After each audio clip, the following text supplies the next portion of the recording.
அவசரப்பட்டு எதுவுமே பேசாத மல்லி, கொஞ்சம் நிதானமாயிரு. என்ன கொஞ்சம் பேச விட.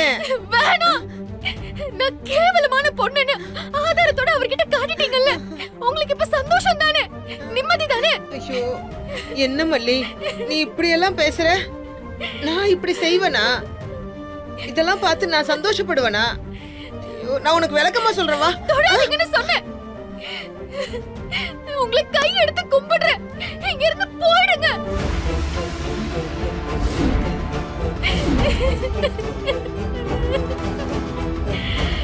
மல்லி,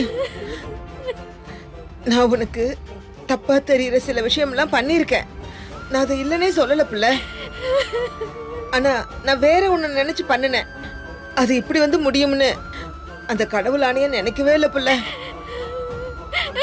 அந்த 2 ராட்சசிகளும் ஏதோ பண்ணிருக்காங்க. நம்மள மீறி இதுல வேற ஏதோ நடந்திருக்குது.